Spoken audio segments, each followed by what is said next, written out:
নমস্কার বন্ধুরা, সোনার সংসারের পরিবারের পক্ষ থেকে সবাইকে জানাই শুভ বিজয়া। তো চলো আমরা ঘুরতে বেরিয়ে পড়েছি সকাল সকাল। এই যে বোন, আমি আর মা আর তোমাদের ওই দাদা নবদা সামনে বসেছে।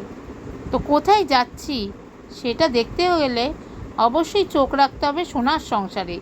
কোথায় যাচ্ছি তোমরা আশা করি সবাই বুঝতে পারছো। বলো তো আমরা কোথায় যাচ্ছি? তাহলে চলো তোমাদের সেই জায়গাটাই ঘুরে দেখাই। আর হ্যাঁ, যারা এখনও পর্যন্ত সোনার সংসার চ্যানেল সাবস্ক্রাইব করনি বন্ধুরা, তারা অবশ্যই সোনার সংসার চ্যানেলকে সাবস্ক্রাইব করে দিয়ে বেল নোটিফিকেশানটি অন করে দিও। লাইক কমেন্ট শেয়ার করো, সোনার সংসারের সাথে থেকো।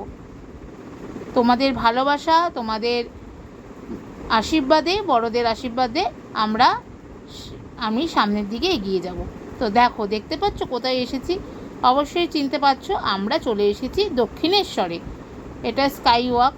তো যেতে যেতে যতটা পারলাম তোমাদের সঙ্গে শেয়ার করে দিলাম। দেখো চারিদিকে পরিবেশটা এত সুন্দর লাগছে, একটু মেঘলা মেঘলাও করেছে, কষ্টটাও কম হচ্ছে, আর খুব সুন্দর হাওয়া দিচ্ছে। এখানে স্টলগুলো জানোই, এখানে পুজোর প্রসাদ পাওয়া যায়, পুজো দেওয়া যায় সেই সব প্রসাদ সব পাওয়া যায়। এই খেলনা সবই এইখানে স্কাই ওয়াকে পাওয়া যায়। তো যেতে যেতে যতটুকু পারলাম তোমাদের সঙ্গে শেয়ার করে দিলাম। একদম ছোটই যাচ্ছে ভিডিওটা, তোমরা সবাই দেখো বন্ধুরা। দেখো দক্ষিণেশ্বরে মায়ের মন্দির, আর মায়ের কাছে আসলে তো মনটা এমনিতেই ভালো হয়ে যায়। মা সবার মঙ্গল করবে, সবাইকে ভালো রাখবে। অনেক দিন ধরে মনটা দক্ষিণেশ্বর করছিল। মা যখন বাড়িতেই আছে আর বোন এসেছে, তো ভাবলাম আজকে সবাই মিলে চলো যাই দক্ষিণেশ্বরে। মা যেহেতু টেনেছে, যেতে তো হবেই। তো চলে এসেছি। দেখো পুরোটাই তোমাদের সঙ্গে শেয়ার করছি। এই যে ডালা নিয়ে নিয়েছি, মাকে পুজো দেব সবাই মিলে। আর এত সুন্দর হাওয়া দিচ্ছিল, এত রোদ্দুরের মধ্যেও কিন্তু সত্যি কোনো কষ্ট হয়নি। আর এই দেখতে পাচ্ছ এখানে জয় বজরংবলী। আর আমি এবার প্রথম দেখলাম বজরংবলীরা যে খাচ্ছে পদ্ম ফুল। যাই হোক, আমাদের পুজো টুজো দেওয়া হয়ে গিয়েছে, আমরা সবাই বেরিয়ে পড়েছি। খুব সুন্দর সময় কাটালাম সবাই মিলে। আর দেখো এরপরে আমরা একটু চলে এসেছিলাম মুখরোচক কিছু খেতে, পাপড়ি চাট আর ভেলপুরি। কি সুন্দর বানাচ্ছে কাকু এই পাপড়ি চাটটা, তাই তোমাদের সঙ্গে শেয়ার করে দিলাম। তো দেখো চাটনি, টক দই, ঝুড়ি ভাজা সব কিছু দিয়ে বানাচ্ছে। তো এইটা দেখো আমরা খাবো।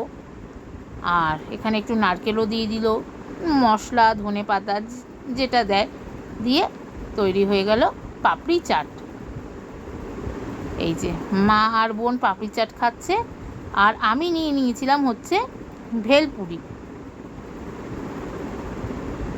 এই যে আমার ভেলপুরিটা বানানো চলছে, দেখতেই পাচ্ছ দারুণ লাগছে। কত ধরনের মশলা, পাপড়ি সব কিছু দিয়ে। আবার জিজ্ঞেস করছিল ঝাল বেশি দেবো না কম, তা আমি বললাম ঝালটা একটু বেশি দিও, আমি ঝাল আর টক খেতে খুব ভালোবাসি। মা আর বোন খাচ্ছে, দারুণ বানিয়েছে বলছে। দেখো আর আমার এইদিকে ভেলপুরিটা রেডি হচ্ছে। আমি ভেলপুরিটা ভালো ছিল, কিন্তু ভেলপুরিটার থেকেও পাপড়ি চাটটা আমার বেশি ভালো লেগেছে। যাই হোক, এই যে ভেলপুরি খাবো। উপরে দেখো আবার নারকেলও দিয়ে দিয়েছে, ঝুড়ি ভাজা, বাদাম। ওফ, জাস্ট এত সুন্দর এসেছে, দারুণ দারুণ, কোনো কথাই হবে না। তো বন্ধুরা দেখো আমি এখানে ভেলপুরি নিয়েছি, মা বোন পাপড়ি চাট খাচ্ছে, আমি আর তোমার দাদা ভেলপুরি খেয়েছি।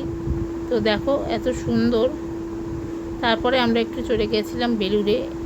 তো সেখান থেকে এসে দুপুরে আমরা খেয়েছি, যেহেতু পুজো দিয়েছি সেই জন্য মা আজকে আমাদের এই ট্রিটটা দিল। দুপুরে হচ্ছে আমরা খেয়েছি ভেজ থালি, পুজো টুজো দিয়েছি। এই যে ছিল মুগ ডাল, আলু পোস্ত, আলু পটলের তরকারি, পাঁপড়, চাটনি, আলু ভাজা আর সাথে রসগোল্লা। এটাই হচ্ছে আজকে আমাদের দুপুরের খাওয়ার। আর সত্যি দারুণ দারুণ দারুণ খেয়েছি এই নিরামিষ থালি। তারপরে একটু চলে এসেছিলাম জগন্নাথ প্রভুর আশ্রমে। এখানে সব কীর্তন হচ্ছে, গান হচ্ছে, সত্যি আজকের দিনটা খুব ভালো কাটালাম আর খুব আনন্দে কাটালাম।